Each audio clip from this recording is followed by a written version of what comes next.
¿Qué tal? ¿Cómo están? En esta oportunidad estamos contando con la grata presencia del profesor Carlos Rivadeneira. Profesor, ¿qué tal? Bien, muy bien. Muy contento de estar con ustedes acá en Huaraz y en la UNASAM. Hoy día vamos a hablar de su libro, un poco de su libro, profesor.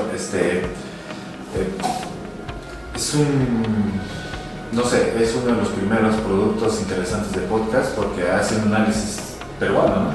Sí, en realidad es el primer libro fruto de una investigación académica sobre el podcasting en Perú. En los últimos años ha empezado a haber más investigación académica sobre el podcast, sobre todo de autores anglosajones, ¿no? Del otro lado del mundo. En América Latina también ha empezado a darse y en Perú es todavía un tema nuevo. Felizmente, por ser nuevo, también atrae mucho la mirada de los estudiantes, sobre todo de comunicación. ¿Se está descentralizando esto en Lima o hay intentos interesantes en otros lugares? Yo creo que la pandemia, que comienza el año 2020, ha sido un detonante de la cantidad de producción de podcast. Y hay experiencias en diferentes regiones del país. Lima concentra la mayoría de la producción, pero empiezan a aparecer producciones muy interesantes, diferentes, alternativas en diferentes regiones del país. Lo que no comentábamos en la charla que tuvimos el día de hoy es que gente de la televisión está yendo para el podcast y gente que hace podcast está yendo para la televisión. ¿Cómo analiza ese fenómeno? Ese es un muy buen comentario y es a partir de una observación de la realidad. Y me parece que tiene que ver con lo que hoy en día hablamos de la fluidez de los medios en el ecosistema digital. ¿Qué sucede? Antes los personajes más conocidos de los medios comenzaban en la radio, siendo reporteros, conducían un programa, si era muy exitoso o muy bueno, saltaba a la televisión. Era un poco la ruta del tránsito convencional. Hoy en día los productores de contenidos pueden estar en una red social, pueden tener formación o no tenerla, pero pueden llegar a ser muy conocidos en las redes sociales y por ende saltar a los medios masivos muy rápidamente. Pero a la vez que pueden llegar, también vuelven a otros medios. Y la gran cantidad de medios de comunicación que hay hoy en día y las posibilidades de usarlos hace que muchas figuras o comunicadores vayan de un medio a otro, aprovechando las características exitosas de los medios para seguir estando presentes en las redes en vitrina. Y ahora se ve lo que no se ve en los medios como la televisión, que hay saltos de estos, por ejemplo, uno no puede pensar a alguien de América que el día del mañana o el fin de semana esté en Panamericano Televisión. Cosa que sí se ve en los podcasts, ¿no? Uno que está en un programa que sale, yo que sé, a las 7, puede estar en otro programa con otro conductor a las 10 de la noche y después hasta las 12 también. Eso es un fenómeno también. Es un fenómeno de los medios digitales.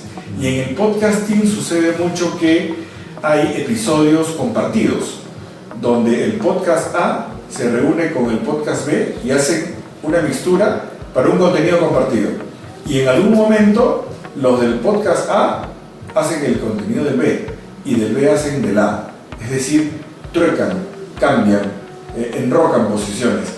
¿Por qué? Porque la producción de contenidos en el mundo digital, si bien es cierto puede ser más ágil, es menos rígida que los medios masivos.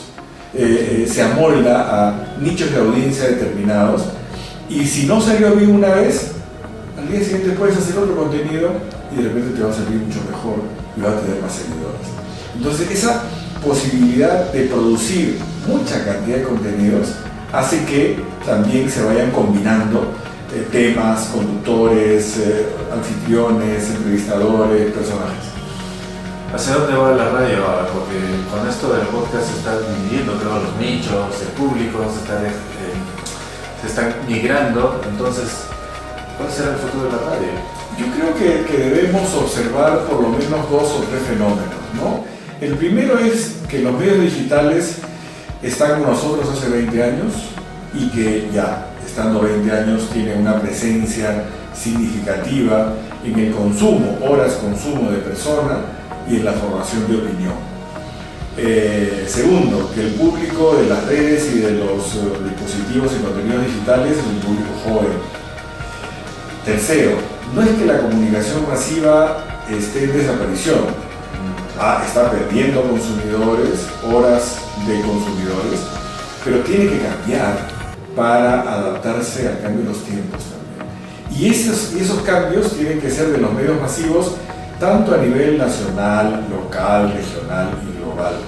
Entonces, yo considero que allí, si bien hay competencia por el consumo de los medios masivos tradicionales y de los medios digitales, también hay una complementariedad entre ambos y tiene que haber una adaptación en un nuevo escenario de ambos tipos de medios. El tema del crecimiento de los medios digitales está dependiendo de la conectividad. Y creo que hace un tiempo el tema de conectividad quedaba al 60% y por ella el tema de crecimiento ha dejado de ser exponencial. Eso también, no sé, ¿a qué nivel está de conectividad a nivel nacional ya? A nivel nacional hay muchos proyectos que se vienen desarrollando para dar mayor conectividad, pero efectivamente, aproximadamente el 60% de la población peruana, 3 de cada 5 personas, accede a Internet, pero hay una parte que no puede acceder porque la señal de Internet no llega hasta donde están viviendo o no es de buena calidad. Y no tenemos que irnos hasta los lugares que a veces decimos recónditos del país. Iquitos no tiene conexión muy buena de Internet, que es capital de una región. Hay distritos que no tienen conectividad y allí es donde la importancia de los medios masivos y en particular de la radio es fundamental, es protagónica. Hay muchos distritos rurales en sierra y selva de nuestro país donde no llegan los diarios, nunca llegan los diarios, donde los medios digitales, el acceso es muy limitado, muy limitado. Los masivos son los medios de comunicación y de información que tiene la población. Ya es.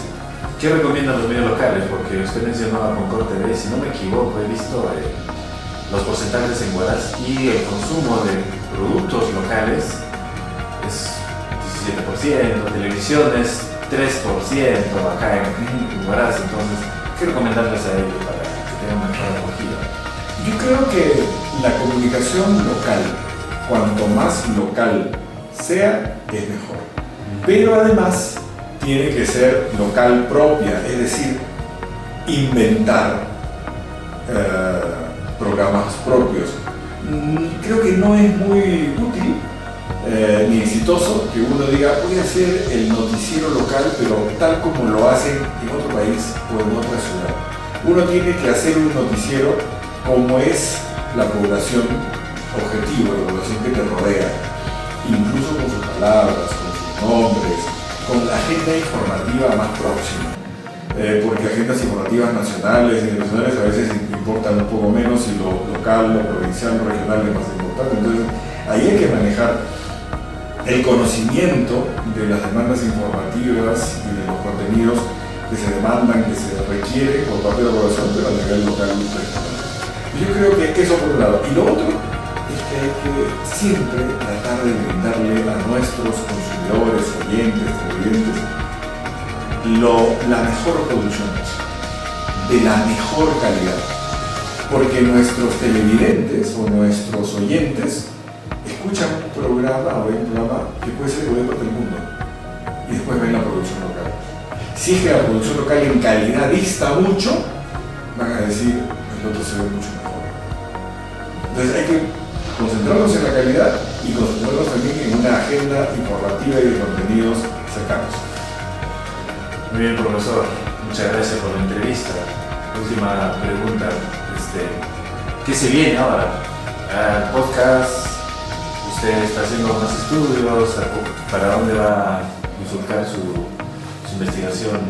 Bueno, yo estoy siguiendo y monitoreando el podcast nacional y también el podcast que se está haciendo en América Latina. ¿Sí? son estudios que están empezando a caminar. Me estoy concentrado este año en presentar el libro en la mayor cantidad de lugares del país. Felizmente las universidades abren la puerta y se puede hacer las presentaciones, porque es también entregar el contenido fruto de un trabajo de investigación de varios años, para que los estudiantes lo puedan aprovechar, los colegas también lo puedan aprovechar y esto se vaya expandiendo y vayamos teniendo mayor producción a nivel del Perú. Los que quieran obtener su libro, ahora que se han animado, han visto toda esta belleza que tiene el podcast, ¿dónde se puede encontrar? Está el libro en venta en librerías, el libro físico está en librerías en Virrey, en Lima, San Cristóbal, Libún, que tiene varias sedes en universidades.